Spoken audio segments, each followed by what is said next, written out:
Good morning, all of you. Class 11 student, physics classes by Prabhan sir, Aakash inter college Husainganj Fatehpur. Chapter था प्रक्षेप गति। कहने का मतलब है सदिश विश्लेषण तथा प्रक्षेप गति। तो सदिश विश्लेषण के विषय में पढ़ा दिया गया है, उसी के आगे आता है प्रक्षेप गति। प्रक्षेप गति को इंग्लिश में प्रोजेक्टिल मोशन कहते हैं। प्रोजेक्टिल मोशन के विषय में पढ़ना है, ये कैसा मोशन होता है अर्थात कैसी गति होती है, इसके विषय में जानना है। तो प्रक्षेप गति क्या होती है? जब किसी पिंड को प्रारंभिक वेग से ऊर्ध्वाधर दिशा में भिन्न किसी दिशा में फेंका जाता है, तो वह गुरुत्वीय त्वरण के अंतर्गत ऊर्ध्वाधर तल में वक्राकार पथ पर गति करता है। तो उस गति को क्या कहते हैं? प्रक्षेप गति कहते हैं। कहने का मतलब है जब किसी पिंड को ऊर्ध्वाधर दिशा से भिन्न किसी दिशा में फेंका जाता है, तो वह गुरुत्वीय त्वरण के अंतर्गत ऊर्ध्वाधर तल में एक वक्राकार पथ पर गति करता है। उस गति का नाम क्या होता है? प्रक्षेप गति कहते हैं। और इसके समीकरण को प्रक्षेप का पथ का समीकरण भी कहते हैं, और इसका जो पथ होता है उसे प्रक्षेप का पथ कहते हैं। कहने का मतलब है प्रक्षेप गति क्या होती है? जैसे मान लिया ये एक्स अक्ष है, ये क्या है? वाई अक्ष है। एक्स अक्ष में यहाँ पर मूल बिंदु पर पिंड स्थित है। इस बिंदु से पिंड को ऊर्ध्वाधर दिशा में ऊपर की ओर, ऊर्ध्वाधर दिशा में केवल वाई की ओर ना फेंककर कुछ भिन्न दिशा में थीटा कोण पर यू वेग प्रारंभिक वेग से फेंका जाता है। तो यह एक ऊर्ध्वाधर दिशा में वक्राकार पथ में, ये वक्राकार का पथ में गति करता है। तो इस गति का नाम क्या होता है? प्रक्षेप गति। परिभाषा यही कहते हैं कि जब किसी पिंड को ऊर्ध्वाधर दिशा से भिन्न किसी दिशा में प्रारंभिक वेग से फेंका जाता है, तो वह गुरुत्वीय त्वरण के अंतर्गत एक प्रकार के एक वक्राकार पथ पर गति करता है। उस गति का नाम क्या होता है? प्रक्षेप गति कहते हैं, और उसके पथ को प्रक्षेप का पथ कहते हैं। प्रक्षेप का पथ का व्यंजक कैसे स्थापित होता है या प्रक्षेप के पथ का समीकरण? तो इसके लिए ये डिनोट किया गया एक्स अक्ष और वाई अक्ष है। यहाँ पर मूल बिंदु है, बिंदु से यहाँ पर कोई पिंड को फेंका जाता है, तो ये वक्राकार पथ गति करते हुए यहाँ पर ओ डैश पर पहुंचता है, जिसको प्रारंभिक वेग u से थीटा कोण पर फेंका गया है। तो ये x अक्ष पर है, ये क्षैतिज घटा का अर्थात वेग क्षैतिज वेग ux होगा, y अक्ष पर ऊर्ध्वाधर वेग क्या होगा? uy। तो अब यहाँ पर लिखते हैं यही, माना एक पिंड है जिसे बिंदु O से थीटा कोण पर u वेग से प्रक्षेपित किया जाता है। u वेग से प्रक्षेपित किया जाता है मतलब फेंका जाता है। तो u वेग को दो घटकों में वियोजित करते हैं। ये u वेग को जब दो घटकों में वियोजित करते हैं ऊपर की ओर, ये परिणामी हो जाता है। इसका क्षैतिज घटक ये ux है, ऊर्ध्वाधर घटक क्या है? uy है। दो घटकों में वियोजित किया है क्षैतिज घटक ux बराबर क्या होता है? u cos theta. क्षैतिज घटक में cos थीटा और ऊर्ध्वाधर घटक में sin थीटा का आदत होता है। तो क्षैतिज घटक ux बराबर u cos थीटा और ऊर्ध्वाधर घटक uy बराबर क्या हो गया? u sin theta. पिंड में जो गति होती है ऊर्ध्वाधर दिशा में गति करता है, तो यहाँ पर अगर पिंड को प्रक्षेपित करने में स्मॉल t समय लगता है। जब फेंका जाता है तो जब स्मॉल t समय लगता है तो वो कम से कम x दूरी विस्थापित कर लेता है। तो आपको पता है वेग बराबर विस्थापन बटे समय होता है। वेग बराबर क्या होता है? विस्थापन बटे समय होता है। विस्थापन बटे समय। जब वेग बराबर विस्थापन बटे समय होता है तो यहां से विस्थापन निकाल लेते हैं। तो विस्थापन बराबर क्या होता है? विस्थापन बराबर होता है वेग गुणे समय। ये कर दिया गया। तो यहाँ पर स्मॉल t समय में x दूरी विस्थापित करता है, तो वेग बराबर क्या हो गया? क्षैतिज वेग गुणे समय। ये वेग गुणे समय, तो यहाँ पर x दूरी विस्थापित करता है x अक्ष की, तो इसका क्षैतिज वेग क्या है? ux है। क्षैतिज वेग क्या है यहाँ पर?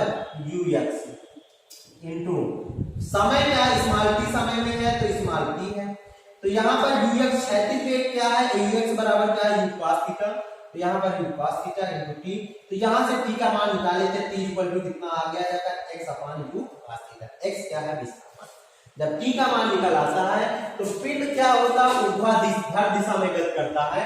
जब पिंड ऊर्ध्वाधर दिशा में गतिमान होता है तो गति के समीकरण लगाते हैं, तो गुरुत्वीय त्वरण के अंतर्गत ऊर्ध्वाधर दिशा में जब गति होती है तो h बराबर होता है h बराबर ut minus half gt square. तो यहाँ पर लगाते हैं h बराबर ut minus half gt square. h ऊर्ध्वाधर दिशा में है तो ये ऊर्ध्वाधर दिशा की मतलब विस्थापन कितना y है, तो y है। u मतलब ऊर्ध्वाधर दिशा में वेग कितना है, uy, किसमें होगा uy आ गया into t minus half gt square. uy का मान कितना होता है, u sin थीटा, तो y equal to u sin theta into t minus half gt square. t का मान कितना है, x upon u cos theta, तो यहाँ पर लिखते हैं t equal to x upon u cos theta. तो इस जगह पर t की जगह पर t स्क्वायर की जगह पर रख देते हैं, रखते हैं तो y equal to u sin theta into x upon u cos theta minus half t, t की जगह पर कितना x upon u cos theta का होल स्क्वायर। इसके पश्चात क्या करते हैं, u से u क्या हो गया, कैंसिल हो गया, x को पहले ही sin थीटा बटे cos थीटा आ गया, minus half g x square upon u square cos square theta, square कर दिया हम। sin थीटा बटे cos थीटा किसके बराबर होगा, tan थीटा के, तो y equal to x tan theta minus half g x square upon u square cos square theta. यही क्या है, प्रक्षेप के पथ का समीकरण। y equal to x tan theta minus g upon u square cos square theta into x square. तो यहाँ पर ये जो प्रक्षेप का पथ का समीकरण है, इसी को प्रक्षेप गति का समीकरण कहते हैं। प्रक्षेप गति का समीकरण, यह इसका जो आकार होता है परवलयाकार होता है। इसके आकार का होता है, यह परवलय को प्रदर्शित करता है, इसलिए प्रक्षेप का पथ किस आकार का होता है, परवलयाकार। परवलयाकार, परवलय से आशय क्या होता है, कहने का मतलब है प्रक्षेप परवलय का मतलब होता है ये y स्क्वायर बराबर ये 4ax, अर्थात कहने का मतलब y स्क्वायर बराबर 4x। तो यहाँ पर x स्क्वायर चाहे ये चार रूप होते हैं, y स्क्वायर बराबर माइनस 4ax और x स्क्वायर बराबर होता है 4ay और x स्क्वायर बराबर होता है माइनस 4ay। तो ये x स्क्वायर बराबर 4ay के रूप में बना सकते हैं, इसलिए प्रक्षेप का पथ परवलय का रूप दे दिया गया है। तो यही होता है प्रक्षेप का पथ परवलयाकार होता है। तो ये प्रक्षेप का पथ का समीकरण। इसके पश्चात इसमें कई पार्ट आते हैं कि उड्डयन काल आता है, अधिकतम ऊंचाई अर्थात न्यूनतम ऊंचाई आती है, परास क्षैतिज परास आता है। तो पहले करते हैं प्रक्षेप का उड्डयन काल, flight time of projectile motion. Flight time of projectile, प्रक्षेप का उड्डयन काल कैसे होता है, यहाँ पर ये उच्चतम बिंदु है जो कि ये ऊंचाई पर है। जितने समय में पिंड किसी समतल से प्रक्षेपित किया जाता है या प्रक्षेपण बिंदु से उच्चतम बिंदु तक पहुंचकर अपने स्थान पर समतल बिंदु पर यहाँ पर टकराता है, उसका नाम क्या होता है, उड्डयन काल। कहने का मतलब ये बिंदु पर प्रक्षेपण बिंदु है, इससे जब पिंड चलता है तो ये यहाँ पर उच्चतम बिंदु पर पहुंचता है, उच्चतम बिंदु से पहुंचकर पुनः ये समतल में आ गिरता है। इसी के दौरान जितना समय लगता है उसका नाम क्या होता है, उड्डयन काल। कहते हैं जितने समय में पिंड किसी समतल में, लिखा हुआ है जितने समय में पिंड किसी समतल में प्रक्षेपण बिंदु से उच्चतम बिंदु तक पहुंचकर अपने परवलय पथ द्वारा उसी समतल पर टकराता है, उसे पिंड का उड्डयन काल। कहने का मतलब है O से P तक पहुंचता है और P से पुनः O डैश तक पहुंचने में जो लगा कुछ समय होता है उसका नाम क्या होता है, उड्डयन काल कहते हैं।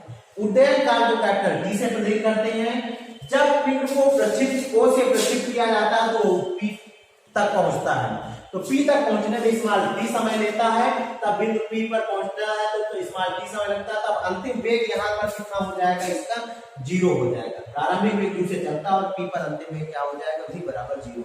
तो ऊर्ध्वाधर दिशा में गति का प्रथम समीकरण लगाते हैं तो v equal to u minus gt होता है और v का मान अंतिम वेग 0 हो गया। u मतलब ऊर्ध्वाधर दिशा में इसलिए uy माइनस gt, uy का मतलब कितना होता है u sin थीटा, तो यहाँ पर u sin theta minus gt, ये माइनस में किस तरह प्लस में आ गया, dt equal to u sin theta आ गया। तो t इक्वल टू कितना आ गया, u sin थीटा अपान कितना आ गया, स्मॉल g। तो स्मॉल t का मान पता हो गया, तो कहने का मतलब यहां से यहां तक पहुंचने में समय लग गया, जितना निकल आया t बराबर u sin theta upon g।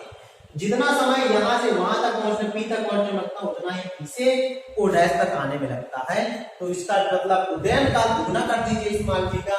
तो लिखा गया जितना समय ओ से पी तक पहुंचने में लगता है उतना समय पी से ओ डैश तक पहुंचने में लगता है। अतः पिंड का उड्डयन काल capital T equal to 2t। तो यहाँ पर 2 इंटू टी का मान कितना है, you sine theta upon ji.